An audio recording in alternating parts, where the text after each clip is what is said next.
Video disclaimer: This video is only for entertainment purpose, so please don't take seriously. Hello guys, मेरा नाम है मानव और आपका स्वागत है आपके अपने चैनल आरसी मैसअप में। गाइज, आज के इस वीडियो में हम देखने वाले हैं एक कमाल के मैसअप रिएक्शन को। अगर आपको ये मैसअप रिएक्शन की वीडियो पसंद आएगी तो वीडियो को लाइक और शेयर जरूर कर दीजिएगा और चैनल पे नए हैं तो चैनल को सब्सक्राइब जरूर कर लीजिएगा। Thank you. तो गाइज, आगे की बात हम वीडियो खत्म होने के बाद करते हैं, तो चलिए इस कमाल के मैसअप रिएक्शन की वीडियो की शुरुआत करते हैं। Hope you will enjoy. और हमें हमेशा जब इतना कुछ होता है तो मैं सोचती हूँ यार, हम सारा वर्ल्ड किस डायरेक्शन में जा रहा है, कहीं एक दिन हम अपने आप को सबको मिलके लड़ाई के साथ वजह से अपने आप को डिस्ट्रॉय तो नहीं कर लेंगे। पर फिर मैंने दिमाग में आया कि अगर कोई बाहर से एलियन अटैक हुआ तो ये जो सब कंट्रीज ने अपनी अपनी इतनी स्ट्रॉन्ग जो वेपन्स बनाए हुए हैं वो फिर एकजुट होके जब हम यूज करेंगे तो उससे भी हमें कितना फायदा होगा। चाहे अभी हम एक दूसरे से कंपटीशन कर करके बना रहे हैं तो उस time I think it will be एक यूनाइटेड वर्ल्ड अफेयर्स में प्रशांत धवन एक ऐसी वॉरशिप, एक ऐसी डिस्ट्रॉयर वॉरशिप जो न्यूक्लियर, केमिकल, बायोलॉजिकल अटैक से भी बिल्कुल सेफ हो। ऑफ कोर्स ऐसा ये नहीं है कि सीधा इस पर अगर मान लो कोई न्यूक्लियर वेपन हिट होता है तो ये बच जाएगी, मगर एक न्यूक्लियर वॉर के एनवायरनमेंट में, रेडिएशन में भी ये वॉरशिप लड़ सकती है। यहाँ पर आप देख पाओगे हम बात कर रहे हैं INS मुर्मुगांव के बारे में। ये इंडियन नेवी की latest guided missile destroyer ship है। इसको कमीशन कर दिया जा चुका है। यहाँ पे आप देख पाओगे फोटो है शिप की और इस पर बहुत से आर्टिकल्स पब्लिश हुए हैं जहाँ पर स्पेसिफिकली मेंशन किया गया है कि the ship can fight in nuclear, biological and chemical warfare scenarios. दुनिया में बहुत कम डिस्ट्रॉयर शिप्स होती हैं जो ऐसे सिनेरियो में भी लगातार लड़ पाए। अब यहाँ पर आप एक क्वेश्चन पूछ सकते हो, अच्छा ये एक डिस्ट्रॉयर शिप है, नाम काफी हद तक इसका डराने वाला है, डिस्ट्रॉयर शिप। तो एक डिस्ट्रॉयर शिप और एक फ्रिगेट में अंतर क्या होता है? क्योंकि कुछ महीने पहले आपको याद होगा लगातार न्यूज आई थी कि इंडिया ने फ्रिगेट लॉन्च कर दी, एक और फ्रिगेट लॉन्च कर दी। एक फ्रिगेट तो हमने लॉन्च करी थी रशिया में। तो डिस्ट्रॉयर और फ्रिगेट में अंतर क्या है समझाता हूँ आपको। पहले ये जान लो कि INS मुर्मुगांव इसको कमीशन किया गया है मुंबई में। इसको बनाया गया है मैसगांव डॉक लिमिटेड में। ये आपसे एग्जाम में पूछ सकते हैं, इसको याद रखिएगा। अब बात करते हैं एक फ्रिगेट और एक डिस्ट्रॉयर के मेन डिफरेंस के बारे में। सबसे पहला डिफरेंस तो ये है साइज का। एक डिस्ट्रॉयर शिप साइज में बहुत बड़ी होती है कंपेयर टू फ्रिगेट।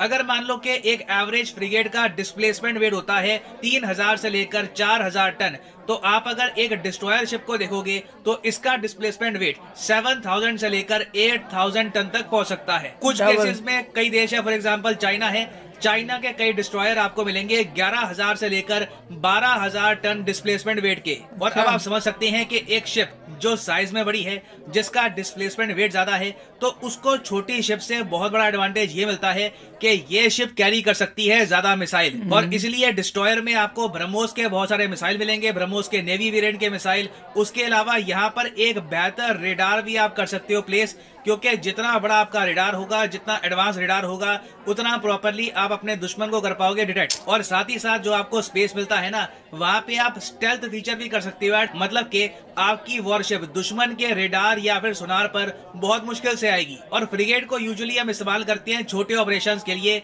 मगर मान लीजिए कल को आपको एक कोस्टल सिटी को बॉम्ब करना है, एक शहर है बिल्कुल समुद्र के किनारे पर, उसकी बॉम्बिंग करनी है, तो वहां पे आपकी नंबर 1 चॉइस होगी एक डिस्ट्रॉयर वॉरशिप। और एक इंटरेस्टिंग बात मैं आपको ये बता रहा हूँ कि USA, United states of America की जो नौसेना है, वहां पे आपको कोई फ्रिगेट नहीं मिलेगी। वो लोग रखते हैं एक एयरक्राफ्ट कैरियर, एक डिस्ट्रॉयर। और इंडिया के केस में मैं आपको बताऊं तो सबसे ज्यादा हमारे पास है आज के समय फ्रिगेट। 13 है हमारे पास फ्रिगेट और 11 हैं हमारे पास डिस्ट्रॉयर शिप्स। क्योंकि देखिए इंडिया और चाइना के पास डिफेंस का बजट अभी इतना है नहीं कि दोनों देश 10-10, 11-11 एयरक्राफ्ट कैरियर रखें, तो इसलिए इंडिया चाइना डिस्ट्रॉयर और फ्रिगेट्स ऐड करते हैं अपनी नेवी में। और वैसे अगर हम बात करें डिस्ट्रॉयर्स की, तो डिस्ट्रॉयर्स की हमारे पास 4 टाइप की श्रेणी है। हर डिस्ट्रॉयर अलग टाइप का है। फॉर एग्जाम्पल हमारे पास राजपूत क्लास का डिस्ट्रॉयर है। ये बहुत टाइम पहले का है, USSR के जमाने का। इसका डिस्प्लेसमेंट वेट भी बहुत कम है, 5000 टन से भी कम का आपको मिलेगा इसका डिस्प्लेसमेंट वेट। इसमें कोई स्टेल्थ फीचर नहीं है, मतलब कि रेडार में ये शिप आपको आराम से मिल जाएगी। फिर है हमारे पास डेली क्लास, ये भी गाइडेड मिसाइल डिस्ट्रॉयर है, मगर इसका डिस्प्लेसमेंट वेट आप देखोगे तो 6000 टन के आसपास आपको मिलेगा और कोई स्टेल्थ फीचर यहाँ पे आपको नहीं मिलेगा, रेडार में पकड़ी जाएगी। फिर हमारे पास 2 रीसेंट क्लास है, एक तो कोलकाता क्लास, एक विशाखापट्टनम क्लास। ये दोनों जो श्रेणी है डिस्ट्रॉयर शिप्स की, इन दोनों में आपको मिलेगा stealth feature, guided missile destroyer ships है ये, और दोनों का डिस्प्लेसमेंट वेट आप देखोगे तो 7400 टन आपको मिलेगा, जो काफी हद तक रिस्पेक्टेबल है। दुनिया में यूजुअली जो भी बनती है डिस्ट्रॉयर शिप, इतना डिस्प्लेसमेंट वेट उसका होता ही है। तो अभी के लिए देखिए, भारत का एक प्रोजेक्ट चल रहा है जिसमें हम लोग बनाएंगे विशाखापट्टनम क्लास डिस्ट्रॉयर्स। टोटल हम लोग बनाने वाले हैं ऐसी 4 वॉरशिप्स।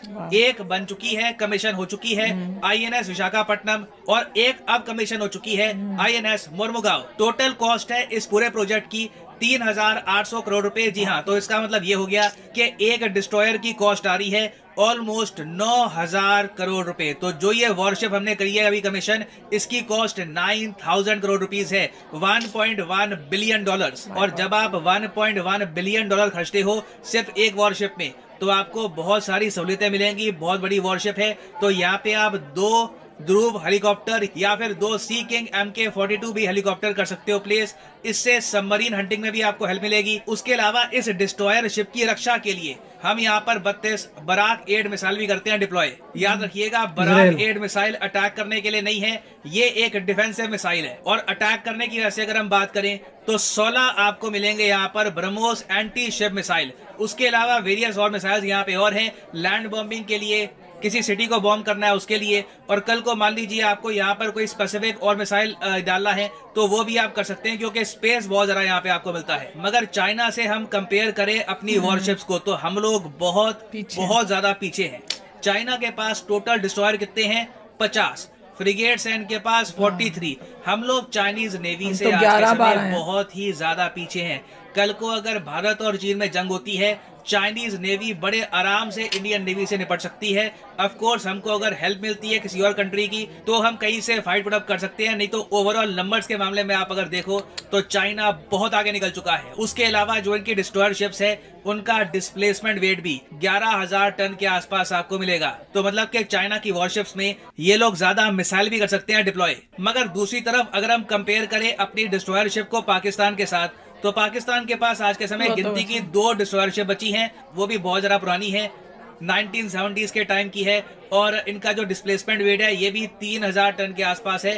तो जो 1971 में हुआ था, जैसे हमने पाकिस्तान की डिस्ट्रॉयर शिप कर दी थी डिस्ट्रॉय, वो हम आराम से रिपीट कर सकते हैं। पाकिस्तान के पास कोई अभी प्रॉपर कंपटीशन है नहीं इंडिया की नेवी का, मगर ऑब्वियसली हम लोग पाकिस्तान की तरफ नहीं देख रहे। हम मान के चल रहे हैं कि हमारी डिस्ट्रॉयर शिप पे ये कैपेसिटी होनी चाहिए कि अगर मान लो न्यूक्लियर वॉर हो गई, हर जगह रेडिएशन फैल गया, उस समय भी जो हमारी नेवी के पर्सोनेल होंगे इस वॉरशिप पे, उनके पास ये सुविधा होगी कि न्यूक्लियर रेडिएशन एनवायरनमेंट में भी ये लगातार लड़ते रहें, इनकी वॉर नहीं रुकेगी। और सेम केस होगा बायोलॉजिकल और केमिकल वॉरफेयर में, इसको कहते हैं NBC प्रिपेयर्ड वॉरशिप। दुनिया में एक अब नया आप कह लीजिए मॉडर्न ट्रेंड चल रहा है कि जो भी अब नई नेवी की शिप बन रही है उसको कोशिश किया जा रहा है कि NBC प्रिपेयर्ड रखा जाए। अब यहाँ पर मुझको ऐड करना पड़ेगा कि ये वीडियो देखकर जो भी मैंने आपको अभी डिटेल्स बताए हैं, ये मत अज्यूम कर लेना कि हमारी नेवी की जो प्रोग्रेस है, जो हमारी नेवी में अभी एडिशन होना है शिप्स का, ये तेजी से आगे बढ़ रहा है। कुछ प्रॉब्लम्स हैं। सबसे बड़ी प्रॉब्लम मुझको दिख रही है प्रोजेक्ट 75I, प्रोजेक्ट 75 इंडिया, जिसके अंडर हमको 6 डीजल इलेक्ट्रिक सबमरीन्स बिल्ड करनी है। अभी तक इस पर कुछ डिसीजन हुआ नहीं है कि ये सबमरीन हम किसके साथ बनाएंगे, फ्रांस के साथ या फिर साउथ कोरिया के साथ। बहुत ज्यादा क्लैरिटी है नहीं इसको लेकर, और लग रहा है कि इसकी जो बिड्स हैं ये अगस्त 2023 तक आएंगी। तो इंडिया के लिए देखिए बहुत ही ज्यादा इंपॉर्टेंट है कि हम एक्सप्रेस स्पीड के साथ लगातार सबमरीन, डिस्ट्रॉयर, फ्रिगेट्स ये बिल्ड करते रहें, क्योंकि अभी के लिए चाइनीज नेवी के सामने हम बिल्कुल बुरी तरीके से आउटनंबर्ड हैं। और फाइनली यहाँ पे मैं आपसे क्वेश्चन पूछूंगा कि हाल ही में वो कौन सा देश है जिसने ब्लाइंड क्रिकेट वर्ल्ड कप 2022 जीता है। ये है यहाँ पे आपकी ऑप्शन, बांग्लादेश, इंडिया, नेपाल या फिर ऑस्ट्रेलिया। रिसेंटली इस पर बहुत ज्यादा न्यूज आई है, आपको पता होना चाहिए, सोशल मीडिया पे लोगों ने इस पर बहुत ट्वीट्स करी थी। बताइए ब्लाइंड क्रिकेट वर्ल्ड कप 2022 जो भारत में ही हुआ है, ये किस देश ने जीता है? कमेंट सेक्शन में करिए उत्तर, जो लोग सही आंसर करेंगे। और हमें हमेशा जब इतना कुछ होता है तो मैं सोचती हूँ यार हम सारा वर्ल्ड किस डायरेक्शन में जा रहा है, कहीं एक दिन हम अपने आप को सबको मिलके लड़ाई के साथ वजह से अपने आप को डिस्ट्रॉय तो नहीं कर लेंगे। पर फिर मैंने दिमाग में आया कि अगर कोई बाहर से एलियन अटैक हुआ तो ये जो सब कंट्रीज ने अपनी अपनी इतनी स्ट्रॉन्ग जो वेपन्स बनाए हुए हैं वो फिर एकजुट होके जब हम यूज करेंगे तो उससे भी हमें कितना फायदा होगा। चाहे अभी हम एक दूसरे से कंपटीशन कर करके बना रहे हैं तो उस time I think it will be एक यूनाइटेड होके जब हम करेंगे एज अर्थ तो कितना फायदा होगा। पर दिस इज अमेजिंग और करना तो पड़ेगा। देख ही लो चाइना कितना आगे निकल गया है कि उसको कैचअप करने। गाइज आपको यह मैसअप रिएक्शन का वीडियो कैसा लगा, अपने थॉट को नीचे वीडियो के कमेंट में जरूर बताइएगा। वीडियो पसंद आई हो तो वीडियो को लाइक जरूर कर दीजिएगा। चैनल पे नए हैं तो चैनल को सब्सक्राइब जरूर कर लीजिएगा। तो थैंक यू, मिलते हैं नेक्स्ट वीडियो में।